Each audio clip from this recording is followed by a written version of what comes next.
Here we have y equals x squared minus 12x plus 27, and we want to graph this. And I know that this will be a parabola because we have a y equals x squared right there, and it's a positive x squared, so I know it will be a parabola opening upward.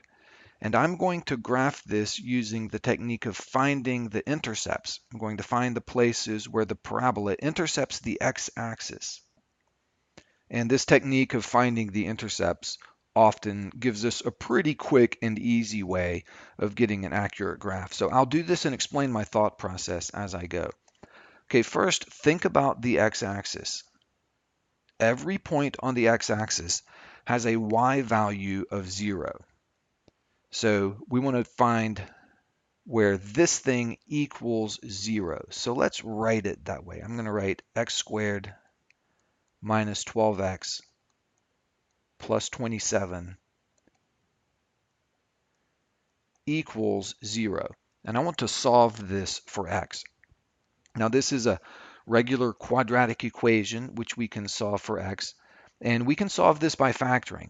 These are pretty easy to solve by factoring if they will factor easily, and this one will. You might be able to see that this factors as x minus 3 times x minus 9 equals 0. And written this way, you can look at each factor and you can very quickly see what x value plugged in right there would make this factor 0. And you can see that x equals 3. If x were 3, then we would have 0 times something, and that would give us 0. And look at this factor also. You can see that x equals 9. Okay.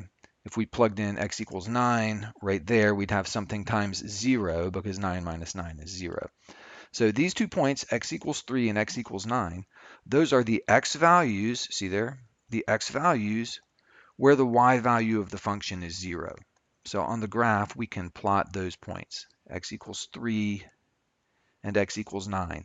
And because those are the points where the y value is 0, those x values are sometimes called the zeros of the function. Or you can also call them the x-intercepts because it intercepts the x-axis there. So this is a good start to graphing the parabola because we know it opens upward, remember, positive x squared right there. What we don't know at this point is whether it's a real shallow parabola or a taller, steeper parabola. We don't know how far down it goes in the middle. But that's going to be pretty easy to find with just one step. And that step is this. We know that parabolas are symmetrical, so they have an axis of symmetry, and that axis of symmetry has to be exactly in the middle between these 2 points. So right here at x equals 6, that's where the axis of symmetry is. So we just need to find the y value at x equals 6. So let's think about the given function at x equals 6. We want to calculate y. Okay, and so we could do this. We could take the original equation, y equals x squared minus 12x plus 27, and plug in x is 6. Plug in a value of 6 for x and calculate y. And you could do that. That's not hard to do, but it's even easier to do in factored form. Remember, x minus 3 times x minus 9. This is equivalent to that. So that's going to be easy to evaluate in that form. So this is just going to be, when x equals 6, this will be 6 minus 3, which is 3, times 6 minus 9, which is negative 3. And 3 times negative 3 is negative 9. So that's it.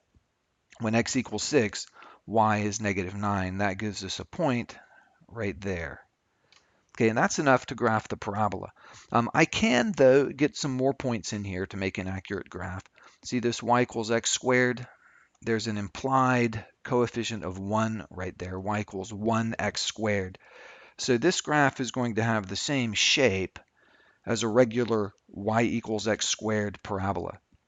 It's just shifted to the right and down, but it's still going to have the same characteristics. In other words, I can, from the vertex here, the point down at the bottom, I can go over 1 and up 1 on either side. And from that point, I can go over 2 and up 4. And that gives me some other points to aim for as I make the sketch. So from there, just draw in the curve as neatly as you can. And remember that it makes a smooth curve at the bottom, not a sharp point.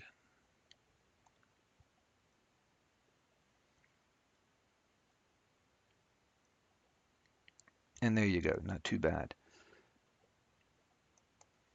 Okay, so again, that's the technique of graphing it by finding the intercepts or finding the zeros of the function.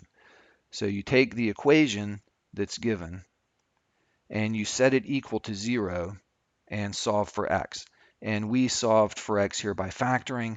If it didn't factor easily, you could use the quadratic formula, but you get these two x values, and those give you 2 points on the parabola that you can plot. And those are the zeros of the function, or the zeros, the x values where y is 0. Then exactly in the middle, at the midpoint between those 2 points, that's where the axis of symmetry has to lie. So you find that x value, in this case it was x equals 6, and then calculate the y value at x equals 6, and that gives you the vertex of the function. That's the very bottom point of the parabola, or it would have been the very top point if it was a parabola opening the other way. But once you get the zeros and the vertex, from there it's usually pretty quick and easy to sketch in a nice graph.